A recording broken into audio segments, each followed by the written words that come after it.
میری مرضی کے مطابق امام ہو؟ پروردگار کہہ رہے نہیں، ایسا نہیں ہے، تمہاری مرضی کے مطابق امام نہیں ہوگا، میری منشا کے مطابق امام ہوگا، جسے ہم چاہیں وہ امام، اس امام کا تمہیں تعین کرنا ہے۔ تو اس کے لیے پروردگار عالم قرآن میں ارشاد فرما رہا ہے وَجَعَلْنَهُمْ أَئِمَّةً يَهْدُونَ بِأَمْرِنَا، ہم نے قرار دیا ہدایت کرنے والوں کو جو میرے امر پر ہدایت کرتے ہیں، میرے امر پر جو ہدایت کرتے ہیں وہی امام ہیں۔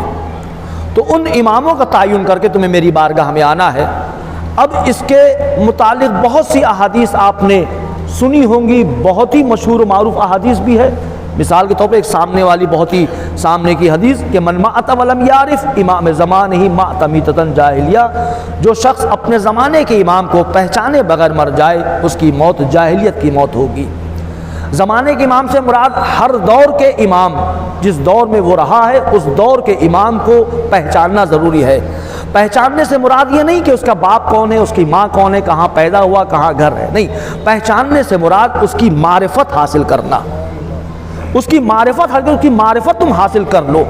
آج ہم لوگ یہی دعویٰ کرتے، کل میں نے کہا کہ آج ہم لوگ ہر زبان پر یہی دعویٰ رہتا ہے کہ امام کی معرفت ہمارے پاس ہے، ہم امام کو پہچانتے ہیں، ہمارا امام غیب کا علم رکھتا ہے، ہمارا امام ہمیں دیکھ رہا ہے، ہر انسان یہی دعویٰ کرتا ہے ہمارا امام ہمیں دیکھ، ایک ایک پل پر نگاہ رکھا ہوا ہے، لیکن ہمارے کردار ویسے ہی کہ ویسے ہی ہیں، ہمارے کردار نہیں بدل رہے۔ یا تو ہم اپنے عقیدے کو بدل دیں کہ امام نہیں دیکھ رہا ہے، یا اگر یہ عقیدہ کہ امام دیکھ رہا ہے تو پھر ہمیں ویسے ہی ہونا چاہیے۔ آج آپ دیکھیے جب بازار میں آپ کہیں جائیے، بڑے شہروں میں جائیے، ہر مارکیٹ میں جائیے تو ہر مارکیٹ میں آج لکھا ہوا ہے you are under C C T V, کہ آپ سی سی ٹی وی کے اندر چل رہے ہیں۔ تو جیسے ہی انسان دیکھتا ہے کہ سی سی ٹی وی کیمرہ لگا ہوا ہے، انسان اپنے کو سمیٹ لیتا ہے، کہیں ہماری شرافت پہ آنچ نہ آ جائے، کہیں ہماری حرکات پہ آنچ نہ آ جائے، کوئی ہمیں دیکھ نہ لے۔ یعنی جو انسان پھیل کر چلتا ہے، بڑے عقل کا چلتا ہے، اپنے آپ کو سمیٹ لیتا ہے، سمیٹ کر چلتا ہے، یعنی جن چیزوں پر ہاتھ بڑھانے کا ارادہ رکھتا ہے اور نہیں چاہتا تو فوراً ہاتھ کو ہٹا کر کہیں کیمرہ نہیں ریکارڈ کر لے۔ تو دنیا کے بنائے ہوئے معمولی سے کیمرے کو دیکھ کر انسان اپنے آپ کو سمیٹ لیتا ہے۔ پروردگار عالم نے 5 کیمرے لگائے ہیں، پروردگار عالم نے 5 کیمرے لگائے ہیں۔ ایک کیمرہ خود پروردگار عالم جو دیکھ رہا ہے، ہماری ایک ایک حرکت پر نظر رکھ رہا ہے۔ دوسرا کیمرہ انبیاء کرام کا ہے کہ انبیاء کرام ہمیں دیکھ رہے ہیں۔ تیسرا کیمرہ ملائکہ کا ہے، فرشتے ہمیں دیکھ رہے ہیں۔ چوتھا کیمرہ ائمہ معصومین علیہ السلام کا ہے جو ہمیں دیکھ رہے ہیں۔ جب پروردگار عالم نے 4 بڑے بڑے کیمرے لگا دیے ہیں تو ان کیمروں کے سامنے پھر ہم ایسے کردار کو کیوں انجام دیتے ہیں، ایسے عمل کو کیوں انجام دیتے ہیں جہاں پروردگار عالم نوٹ کر رہا ہے، لکھ رہا ہے، ہر چیز پر ہمارے سب کر رہا ہے، اور پھر وہی کہہ رہا ہے کہ جب تم میری بارگاہ میں آؤ تو اپنے نام اعمال کو لے کر آؤ۔ اچھا، اب یہی انسان اتنا شریف ہے، اتنا بھولا بھالا ہے، اتنا شریف انسان ہے، روایتوں میں ملتا ہے کہ جب پروردگار کی بارگاہ میں جائے گا اپنے نام اعمال کو لے کر، اور پروردگار فرشتوں کو حکم دے گا کہ اس کے نام اعمال کو پڑھو۔ اب جب فرشتے نام اعمال پڑھنا شروع کریں گے، اس نے فلاں وقت پہ یہ کیا، فلاں موقع پہ یہ کیا، فلاں دن یہ کیا، تو انسان اتنا شریف ہے اللہ کی بارگاہ میں کہے پروردگار ہم نے تو ایسا نہیں کیا تھا، ہم نے تو ایسا نہیں کیا تھا۔ تو لکھا ہوا کہ فرشتے نے اشتباہاً لکھ دیا ہے، فرشتے نے غلطی سے لکھ دیا ہے۔ یعنی انسان اتنا بھولا بھالا کہ فرشتے کو بھی جھٹلانے کے لیے وہاں پہ تیار ہے کہ ہم نے تو نہیں کیا ہے، فرشتے نے لکھ دیا۔ پروردگار کہ اچھا فرشتوں نے لکھا ہے، اب تک تم دنیا میں اپنے معاملے میں کسی کو جج بناتے تھے، کسی کو قاضی بناتے تھے، کسی کو وکیل بناتے تھے، کسی کو گواہ بناتے تھے اپنے معاملے میں، آؤ اب ہم تمہارے لیے گواہ تیار کر رہے ہیں۔ اب نہ کوئی جج ہوگا، نہ وکیل ہوگا، نہ رشتہ دار ہوگا، نہ عزیز و اقربا ہوگا، خود تمہارے ساتھ جو ہر پل تمہارے اشارے پر چلتے تھے، تمہارے حکم پر چلتے تھے، اب وہی تمہارے گواہ ہوں گے۔ یہ آنکھ ہمارے لیے گواہ بنے گی، یہ انگلیاں ہمارے لیے گواہ بنے گی، یہ زبان ہمارے لیے گواہ ہوں گے، یہ کان ہمارے گواہ ہوں گے، یہ قدم ہمارے گواہ ہوں گے۔ یعنی خود انسان کے اعضاء اور جوارح انسان کے اعمال کے لیے گواہ بن جائیں گے۔ کیا ہم کو اس نے مجبور کیا کہ اس طرف دیکھو، ہم کو اس نے مجبور کیا کہ ہاتھ یہاں بڑھاؤ، ہم کو اس نے مجبور کیا کہ قدم یہاں بڑھاؤ، یعنی خود انسان کے اعضاء اور جوارح انسان کے خلاف گواہی دینے والے ہیں۔ بہت فخر کرتے ہو نا اپنے اعضاء و جوارح پہ، میرا ہاتھ، میرا پیر، میرا سینہ، میری زبان، میرا آنکھ، میرا کان، بہت فخر کرتے ہو۔ اب یہی اعضاء و جوارح انسان کے خلاف گواہی دینے والے ہیں۔ یہی اعضاء و جوارح کہ جہاں تم ایک مکھی کو بیٹھنے نہیں دیتے تھے اپنے جسم پر، وہی اعضاء و جوارح اب تمہارے خلاف گواہی دے۔ بتاؤ اب تم نے دنیا میں کیا کیا؟ تم نے کتنوں کے دلوں کو توڑا، کتنوں کو اذیت پہنچائی، کتنوں کو تکلیف دی، کتنوں کے مال کو کھایا، کتنوں کے حقوق کو غصب کیا۔ یہی اعضاء و جوارح، جب ہمارے اعضاء و جوارح ہمارے خلاف گواہی دینے والے ہیں تو ہمیں یہ چاہیے کہ ہم اپنے اعضاء و جوارح کو خود اپنے سے ہم راضی رکھیں کہ یہ اعضاء و جوارح ہمارے خلاف کہیں گواہی نہ دے دیں، چونکہ پروردگار کہہ رہا ہے کہ اپنے نام اعمال کو تم لے کر آؤ، میرے سامنے پیش کرو۔ اور پھر پروردگار خود اسی آیت میں کہہ رہا ہے کہ جب تم نام اعمال کو پڑھو گے تو نام اعمال کے مطابق ہم تمہیں ذرا برابر بھی تکلیف نہیں پہنچائیں گے، ذرا برابر بھی اذیت نہیں پہنچائیں گے تمہارے نام اعمال پر۔ اب انسان اپنے نام اعمال کو پیش کر رہا ہے، تو اب انسان جب اپنے نام اعمال کو پیش کر رہا ہے تو کیسے ہمیں اپنے نام اعمال کو جب اللہ کی بارگاہ میں پیش کرنا ہے تو ایسے اعمال کو انجام دے جو پروردگار چاہتا ہے، جو آئمہ چاہتے ہیں، ایسے آئمہ کا تعین کرے کہ جو پروردگار عالم کی طرف سے آئے۔ اب آئمہ کی بات جب آتی ہے امام کی، تو علماء اہل سنت کا نظریہ یہ ہے کہ امام جو ہے اس کے لیے معصوم ہونا شرط نہیں ہے، امام خود لوگ منتخب کریں اور وہ منتخب کرتے ہیں۔ لیکن شیعہ اثنا عشری کے وہاں جو عقیدہ ہے وہ یہ کہتے ہیں نہیں، امام کا تعین اللہ کی طرف سے ہوتا ہے، اللہ کی طرف۔ اس کی سب سے بڑی شرط یہ کہ عصمت، سب سے بڑی شرط یہ ہے کہ عصمت کا ہونا ضروری ہے، اللہ کی طرف تعین ہوگا اور عصمت کا ہونا شرط ہے۔ اور عہدہ امامت ایک ایسا عہدہ ہے کہ جب اللہ کسی کو دے، جس کو دے رہا وہ انکار بھی نہیں کر سکتا کہ ہمیں یہ عہدہ نہیں چاہیے۔ اگر مثال کے طور پر اگر یہ عہدہ امامت اللہ کی طرف سے امام حسن کو دیا جائے تو امام حسن کو پھر اختیار پروردگار نہیں دی کہ یہ عہدہ ہمیں نہیں چاہیے، نہیں، اللہ کی طرف سے یہ عہدہ دیا جا رہا ہے، عہدے کا انکار بھی نہیں۔ اب تعین کیا اللہ نے کہ ہم نے امام بنایا ہے، وَجَعَلْنَا هُمْ يَهْدُونَ بِأَمْرِنَا، میری طرف سے ہدایت کرنے، میرے حکم پر ہدایت کرنے والے ہیں۔ پروردگار عالم نے قرآن مجید میں جہاں بھی لفظ جعل استعمال کیا ہے، جہاں بھی لفظ جعل استعمال کیا ہے، جعل کے معنی قرار دیا، تو اللہ نے ایک صفت اس میں رکھی ہے، ایک صفت اس نے رکھی ہے۔ جیسے سب سے پہلا خلیفہ کے لیے، ہادی کے لیے اس نے کیا استعمال کیا ہو؟ انی جاعل فی الارض خلیفہ، میں زمین پر ایک خلیفہ بنانے والا ہوں۔ تو لفظ جاعل سے اس نے ایک صفت قرار دی ہے اس کے اندر، جو صفت کو کوئی چھین نہیں سکتا، وہ صفت اس کے اندر ہے۔ ویسے ہی پروردگار عالم کے جو اسماء حسنی ہے، عام طور سے تو مشہور 99 ہیں، لیکن اگر آپ تمام دعاؤں کی کتاب کو دیکھیں، دعائے مسلول ہے اور پھر دعائے مصباح ہے،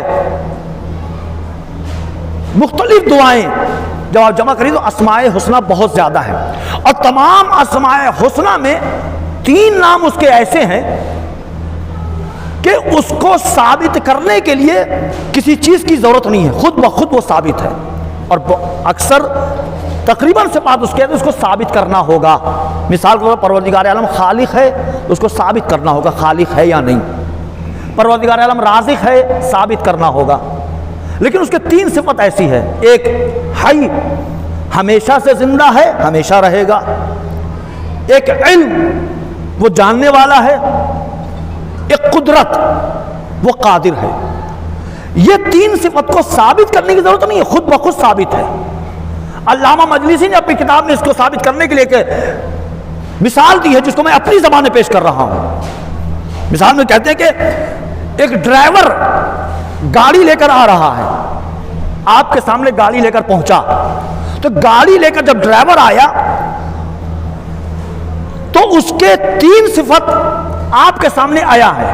ایک کہ وہ گاڑی چلانے پر قادر تھا، جہاں چاہتا روکتا، جہاں چاہتا ایکسیلیٹر دے کر سپیڈ بڑھاتا، قدرت رکھتا تھا وہ۔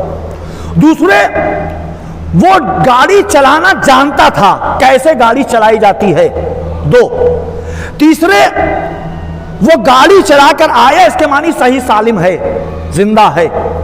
باقی اور صفت کے لیے ثابت کرنا ہوگا کہ ڈرائیور بھوکا تھا یا سکم شیر تھا، ڈرائیور پڑھا لکھا تھا، ڈرائیور اہل و عیال کو خیال کرتا تھا، ڈرائیور لوگوں تک اخلاق سے پیش آتا تھا، یہ سب ثابت کرنا ہوگا۔ لیکن یہ تین چیز ثابت ہو گئی، جیسے ہی گاڑی لے کر آیا ثابت ہو گیا کہ ڈرائیور زندہ ہے، ڈرائیور گاڑی چلانا جانتا ہے اور ڈرائیور قدرت رکھتا ہے گاڑی چلانے پر۔ اور اسی طرح پروردگار عالم حی ہے، ہمیشہ سے ہمیشہ رہے گا، دنیا چل رہی ہے جب تک اللہ کی اس صفت کو لوگ قبول کرتے رہیں گے دنیا چل رہی ہے۔ وہ عالم ہے، جاننے والا ہے، ثابت کرنے کی ضرورت نہیں کہ جاننے والا ہے، وہ خود بخود ثابت ہے، وہ قدرت رکھنے والا ہے، قادر ہے، خود بخود ثابت ہو رہا ہے۔ تو اللہ جب اپنے اندر ان صفات کو رکھ رہا ہے تو جب جس کو وہ تعین کر رہا ہے کہ میری طرف سے یہ رہبر ہیں تو اس کے اندر بھی اس نے ایک صفت رکھی ہے۔ جہاں بھی لفظ جعل استعمال کیا ایک صفت قرار دی، مثال کے طور پر وَجَعَلْنَا الشَّمْسَ، ہم نے سورج کو قرار دیا تو سورج میں ایک صفت رکھی اس نے روشنی دینے کی، اور جب روشنی دینے کی صفت رکھی تو سورج کی روشنی کو چھین نہیں سکتا، کسی کے مجال نہیں کہ درج کو چھین لے۔ اسی طرح جہاں اس نے دنیا کے لیے کہا کہ ہم نے دنیا کو قرار دیا کہ دنیا حرکت میں رہے، تو دنیا کی میں جو حرکت ہے اس کی ایک صفت ہے، اس صفت کو کوئی چھین نہیں سکتا، کوئی چھین نہیں سکتا۔ اسی طرح اس نے انبیاء کے لیے کہا کہ انبیاء کو ہم نے معین کیا، انبیاء کو قرار دیا ہے، تو انبیاء کے اندر بھی اس نے ایک صفت رکھی ہے جو صفت کو کوئی انسان چھین نہیں سکتا۔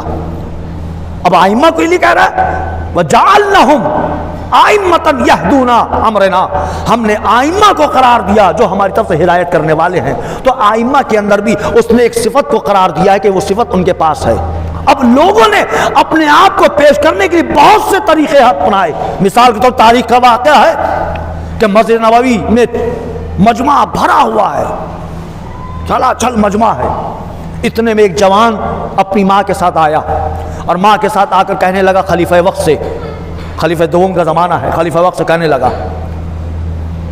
خلیفہ وقت میں بہت چھوٹا تھا، میرا باپ مر گیا، میرے باپ نے کچھ امانت آپ کے پاس رکھی تھی کہ جب میں بڑا ہو جاؤں تو وہ امانت مجھے واپس کر دیے گا، اور اب میں بڑا ہو گیا ہوں، میں اپنی ماں کے ساتھ آیا ہوں، لہٰذا وہ میرا مال جو ہے مجھے دے دیے۔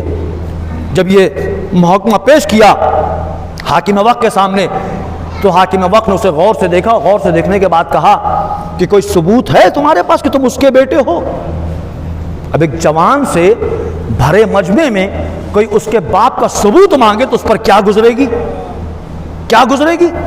اب جو لوگ وہاں پر موجود تھے انہوں نے بھی کہا ہاں میں گواہ ہوں کہ یہ اسی کا بیٹا ہے، میں گواہی دے رہا ہوں یہ اسی کا بیٹا ہے۔ کہ نہیں، میں ان گواہیوں کو قبول نہیں کرتا، ان گواہیوں کو قبول نہیں کرتا، یہ ثابت کرے کہ یہ اسی کا بیٹا ہے میں مال دے دوں گا، وَإِلَّا مال میں نہیں دوں گا۔ اب وہ پریشان کہ میری ساری پونجی ختم ہو جا رہی ہے، میرا سارا مال ختم ہو جا رہا ہے، میرے باپ نے بطور امانت ان کے پاس رکھا تھا، اب یہ ہم سے میرے باپ کا ثبوت مانگ رہے کہ باپ ہے یا نہیں، وہ تھا یا نہیں، پریشان بالآخر روتا ہوا مسجد سے باہر نکلنے لگا۔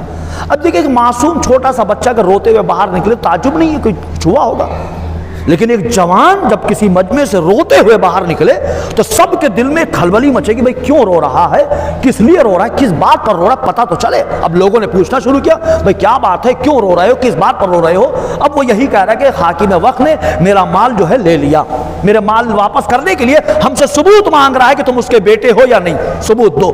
اب سارا مجمع اس سے پوچھے جا رہا ہے، وہ جواب دیتے جا رہا ہے۔ اسی مجمع کے درمیان سلمان فارسی موجود تھے، سلمان فارسی نے سن لیا کیا بات ہے، سلمان فارسی فوراً مولا کے پاس گئے کہ مولا ایسی ایسی بات ہوئی ہے، اس طرح کی بات ہوئی ہے۔ مولا نے کہا چلو، مولا سلمان کے ساتھ نکلے، مسجد کے قریب آئے کہ دیکھا جوان ہے، کیا بات ہے؟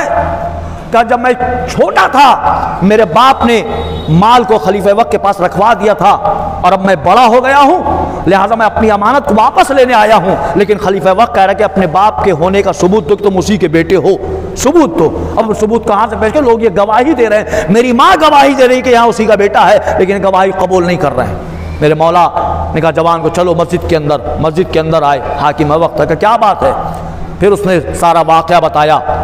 جب سارا واقعہ سن لیا تو مولا نے کہا کل اس کا فیصلہ ہوگا، کل اس کا فیصلہ ہوگا۔ اب سارے مجمع میں ایک شور مچ گیا کہ مولا کائنات کل فیصلہ کرنے والے ہیں، کل فیصلہ ہوگا۔ دیکھیے دنیا کے بنائے ہوئے رہبر اور اللہ کی طرف سے تعین کیے ہوئے رہبر کیسے ہوتے ہیں، فرق کیا ہے؟ اب سارے مسجد نبوی میں شور مچا ہوا ہے کہ کل فیصلہ ہوگا، مولا کہ کل فیصلہ کریں گے۔ مدینے میں باہر پورے میں خبر ہو گئی کہ کل مولا کائنات فیصلہ کریں گے۔ دوسرا دن آیا، اب دوسرے دن حاکم وقت کا دربار سج گیا، تمام ان کے چاہنے والے جو ان کے چاہنے والے سب آ گئے، مسجد نبوی بھری ہوئی ہے، جوان بھی آ گیا، لیکن مولا کو آنے میں کچھ دیر ہوئی۔ اب وہ 10 منٹ 20 منٹ آدھا گھنٹہ 1 گھنٹہ جو بھی تاریخ نے کیا ہو، لیکن یہ ضرور لکھا ہے کہ کچھ دیر کے بعد مولا کائنات سب انتظار کر رہے تھے کہ مولا آئے تو فیصلہ ہو، امام آئے تو فیصلہ ہو۔ یعنی پتہ چلا کل زمانے میں بھی امام کا انتظار ہو رہا تھا، کل بھی لوگ امام کا انتظار کر رہے تھے، آج بھی ہم لوگ امام کا انتظار کر رہے ہیں کہ کتنے فیصلے آ کر وہ کریں گے، کتنے محاکمے پیش کریں گے لوگوں کے سامنے۔ اب امام جب آئے، آنے کے بعد مسجد نبوی بھری ہوئی ہے، غاصب ابن غاصب بیٹھے ہوئے ہیں، مولانا جوان کو بلایا کہ اپنا واقعہ سارے لوگوں کے سامنے بتاؤ۔ اس جوان نے پھر بتایا کہ میں بہت چھوٹا سا تھا، کم سن تھا، آغوش میں تھا ماں کے، میرا باپ مر گیا، تو مرنے سے پہلے میرے باپ نے ان کے پاس کچھ امانت رکھی تھی میری کہ جب میں بڑا ہو جاؤں، بالغ ہو جاؤں تو یہ مجھے دے دیں، اور جب میں بڑا ہو گیا ہوں، میں ان سے لینے آیا ہوں، تو یہ مجھ سے پوچھ رہے کہ تم اپنے باپ کے ہونے کا ثبوت دو کہ تمہارا وہ باپ تھا، اپنی ولادت کا اپنا شجرہ پیش کرو۔ میری ماں گواہی دے رہی ہے، یہ میری ماں کی گواہی کو قبول نہیں کر رہے ہیں، لوگوں کی گواہی کو قبول نہیں کر رہے ہیں۔ مولا نے کہا ٹھیک ہے۔ اس کے بعد کہا کیا تم اپنے باپ کی قبر کو پہچانتے ہو؟ کہا میں اپنے باپ کی قبر کو پہچانتا ہوں۔ کہاں ہے؟ کہا فلاں قبرستان میں میرے باپ کی قبر ہے۔ مولا نے گورکھن کو بلایا کہ گورکھن کو بلاؤ۔ گورکھن آیا، جب گورکھن آ گیا تو مولا نے کہا چلو سب اس قبرستان میں چلو۔ گورکھن کو لے کر مولا اس قبرستان میں گئے۔ کہا اس قبرستان میں قبر کہاں پر ہے تمہارے باپ کی؟ اس نے قبر کی نشاندہی کی، یہ میرے باپ کی قبر ہے، یہ میرے باپ کی قبر ہے۔ مولا نے گورکھن کو حکم دیا کہ قبر کو کھودو۔ اب اس کے باپ کو مرے ہوئے 17-18 سال ہو گیا ہے، 17-18 سال قبل اس کا باپ مرا ہے۔ مولا نے کہا قبر کھودو۔ گورکھن نے قبر کھودی، قبر کھودی تو چند بوسیدہ ہڈیاں نکلیں۔ مولا نے کہا ایک ہڈی کو باہر نکالو۔ ہڈی باہر نکالی، مولا نے ہڈی لے کر اس جوان کو دی کہ اس ہڈی کو تم سونگو، ناک سے سونگو۔ جیسے ہی اس جوان نے ہڈی کو ناک سے سونگا، نکسیر پھٹی، چند قطرے خون کے بہنے لگے، چند قطرے خون کے بہنے لگے۔ جیسے ہی بہے، مولا نے کہا یہ مال اسی کا ہے، اس کو دے دو، یہ مال اسی کا ہے، اس کو دے دو۔ تو فوراً خلیفہ وقت نے کہا یہ کون سی بات ہوئی، یہ کیسے ثابت ہو گیا کہ یہ اس کا بیٹا ہے؟ مولا نے وہ ہڈی لی، خلیفہ وقت کو دے دی، لو تم سونگ لو۔ اس نے سونگا، کچھ بھی نہیں ہوا، نکسیر نہیں پھٹی، خون نہیں نکلا۔ مولا نے اس کے ہاتھ سے ہڈی لی، پھر جوان کو دیا کہ پھر سونگو تم۔ پھر جوان نے جیسی ہڈی ہاتھ ناک میں لگائی، پھر نکسیر پھٹی، پھر چند قطرے خون بہنے لگے۔ مولا نے کہا اب تو دے دو، اب تو ثبوت ہو گیا، دلیل مل گئی کہ اب تو اس کا مال اسی کا ہے، اس کو دے دو۔ دنیا 1400 سال بعد جب ایک علم پر پہنچی جسے علم جینیٹک کہتے ہیں کہ جینیٹک علم کو کیسے حاصل کیا جائے، مولا نے 1400 سال پہلے بتا دیا کہ اگر کسی کی جینیٹک کو حاصل کرنا ہے تو اس طریقے سے حاصل کرو۔ دنیا 1400 سال کے بعد ڈی این اے پہ نتیجہ نکال رہی ہے، مولا نے 1400 سال پہلے اس علم کو دنیا والوں کے سامنے بتا دیا۔ یعنی پتا چلا اللہ جب اپنی طرف سے کسی کو امام بناتا ہے تو ایسے اوصاف ان کے اندر دے دیتا ہے۔ صلوات پڑھے محمد و آل محمد۔ اللہ جب اپنی طرف سے کسی کو امام کو تعین کرتا ہے تو اللہ اپنی طرف سے ایسے علم دے دیتا ہے، ایسے اوصاف دے دیتا ہے کہ دنیا اس اوصاف کو چھین نہیں سکتی، لے نہیں سکتی۔ اللہ نے یہ اوصاف دیا ہے۔ تو جب ایسے امام ہمارے ہوں گے، لیکن شرط یہ ہے کہ ہمیں امام پر پورا عقیدہ رکھنا ہوگا کہ امام ہمیں دیکھ رہا ہے۔ آج جمعہ ہے، دامن وقت میں زیادہ گنجائش نہیں ہے، امام ہمیں دیکھ رہا ہے۔ جب امام ہمیں دیکھ رہا ہے تو ہمیں ہر پل کو اپنے طریقے سے امام کے بتائے ہوئے راستے پر چلنا چاہیے۔ کیسے امام کہہ رہے ہیں کیسے چلیں، لیکن ہم کہیں نہ کہیں دنیا کے اس چکر میں آ گئے ہیں کہ دنیا ہمیں روزانہ دھوکہ دے رہی ہے، روزانہ دھوکہ دے رہی ہے۔ جہاں محرم شروع ہوا ایک نیا شیطان حاضر ہو جاتا ہے۔ محرم شروع ہوتے ہی، ایسے تو مشہور ہے کہ رمضان میں شیطان کو قید کیا جاتا ہے، رمضان میں شیطان قید ہو جاتا ہے، لیکن محرم آتے ایک نیا شیطان آتا ہے، اور نیا شیطان آ کے اپنے کردار کو پیش کرتا ہے، لوگوں کو اپنی طرف مائل کرتا ہے۔ وہ یہی کہتا ہے دیکھو اس مجلس میں نہ جانا، تم تو بڑے لوگ ہو، امیر لوگ ہو، تم سردار ہو، قبیلے کے سردار ہو، بڑے جائیداد والے ہو، زمین والے ہو، تم ان کی مجلس میں جاؤ گے۔ تو یہ شیطان آ کر کام کرتا ہے۔ ان کی مجلس سے مت جاؤ، ان کے وہاں مت جاؤ، تم وہ نہ ہو، نہیں یہ نہیں ہے نا۔ ہر انسان کو آ کر شیطان ورغلاتا ہے۔ یہ فرش ازا ایک ایسی یونیورسٹی ہے کہ جس یونیورسٹی میں ہر عمر کے لوگ، ہر مذہب کے لوگ، ہر قبیلے کے لوگ، ہر قوم کے لوگ آ کر بیٹھ سکتے ہیں۔ یہ بچے جو اس مجلس اعضاء میں بیٹھے ہوئے ہیں، یہ بچوں کو کم نہ سمجھیے گا، یہ بچے ہمارے آئندہ کے فیوچر کے جج بھی ہیں، فیوچر کے وکیل ہیں، فیوچر کے مرجع تقلید بھی اس میں سے ہیں، فیوچر کے عالم بھی ہیں، فیوچر کے قاضی بھی ہیں۔ یہ بچوں کا احترام کریے، آئندہ آنے والی نسل کے لیے سرمایہ ہے کہ جنہیں ہم تربیت دے رہے ہیں۔ لوگ 10 مہینے تک نعرے لگاتے رہتے ہیں، اور 10 مہینے کا جب یہ فرش ازا بچتی ہے، تمام نعروں کو چور کر کے تمام لوگوں کو اس فرش ازا پر جمع کر دیتا۔ آؤ سنو کہ حسین کون ہے۔ حسین کسی کی ملکیت نہیں ہے، بلکہ حسین کی محبت جس کے دل میں ہوگی وہی انسان کامل ہوگا۔ صلوات پڑھے محمد و آل محمد۔ اللہ انسان آگے نکل سکتا ہے، ایک ایک چیز پر اگر دیکھتا رہے تو انسان آگے نہیں بڑھ پائے گا۔ نظر انداز کرنا ہوگا، صبر کا مادہ رکھنا ہوگا، برداشت کا مادہ، اور صبر تو بہت بڑی چیز ہے۔ خود قرآن میں کہہ رہا پروردگار عالم وتواصوا بالحق وتواصوا بالصبر، صبر کی تلقین کرو، تو صبر بہت بڑی چیز ہے۔ انسان جلد بازی میں اپنی دنیا کو گوا دیتا ہے۔ مولا کائنات قمر کے ساتھ کوفے میں داخل ہوئے۔ جب کوفے میں داخل ہوئے مولا کا قمر، چلو مسجد کے اندر چلو، کچھ تعقیبات انجام دے دیں۔ مولا آئے، مسجد کے قریب آئے، اپنے گھوڑے کو دیا، قمر یہ گھوڑا کسی کو دے دو اور وہ حفاظت کرے جب تک مسجد سے تعقیبات کر کے آتے ہیں۔ قمر نے دیکھا ایک شخص بیٹھا ہوا ہے، مولا نے کہ گھوڑے کو قمر نے جا کر اسے دے دیا کہ گھوڑا تم سنبھالو۔ مولا اور قمر چلے گا مسجد کے اندر، تعقیبات انجام دی، اور تعقیبات انجام دے کر جب مولا باہر نکلنے لگے تو مولا نے اپنے جیب سے 2 درہم نکالا، قمر کو دیا، قمر یہ لو، اسے جا کر دے دو جس نے میرے گھوڑے کی حفاظت کی ہے۔ قمر جب گئے تو دیکھا وہ شخص موجود ہے لیکن گھوڑے کی زین نہیں ہے، وہ شخص چلا گیا ہے، گھوڑا ہے لیکن گھوڑے کی زین نہیں ہے۔ مولا کے پاس ہے کہ مولا وہ شخص آپ کے گھوڑے کی زین لے کر چلا گیا۔ مولا نے کہا کوئی بات نہیں، چھوڑ دو۔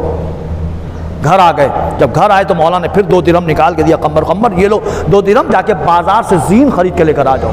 قمر بازار گئے، دیکھا وہی شخص مولا کے گھوڑے کی زین بیچ رہا ہے، وہی شخص مولا کے گھوڑے کی زین بیچ رہا ہے۔ قمر نے پوچھا قیمت کیا ہے؟ کہا 2 درہم۔ قمر نے قیمت دی اور زین لے کر مولا کے پاس آ گئے۔ مولا وہی شخص بازار میں آپ کے گھوڑے کی زین بیچ رہا تھا، میں نے 2 درہم کی خرید لی ہے۔ مولا نے جواب دیا قمر اس کی قسمت میں 2 ہی درہم تھا۔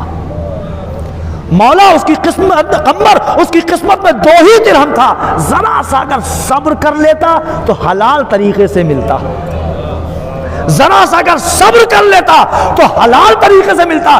جلد بازی میں اس نے حلال کو حرام میں تبدیل کر لیا۔ صلوات پڑھیں محمد و آل محمد پر۔ اس کی تو حلال طریقے سے ملتا، جلد بازی میں اس نے حلال کو حرام میں تبدیل کر لیا۔ تو میرے جوانوں، میری قسمت میں جتنا لکھا ہوا ہے اتنا ہی ملے گا، لیکن ہم جلد بازی میں حلال کو حرام میں تبدیل نہ کر لیں۔ اگر محنت کرنے سے ہی رزق بڑھتا تو مزدوروں کے پاس زیادہ ہونا چاہیے تھا مال۔ پھر انسان کو اللہ نے عقل دی ہے، شعور دیا ہے کہ تم دنیا میں کیسے رہو۔ ہمیں حرام چیزوں سے بچ کر اپنے کو نکالنا ہے۔ اسی لیے نے کربلا کے میدان میں ایک جملہ کہا تھا کہ تمہاری شکم میں اتنی حرام غذائیں چلی گئی ہیں کہ تم میری معرفت نہیں رکھ پا رہے ہو۔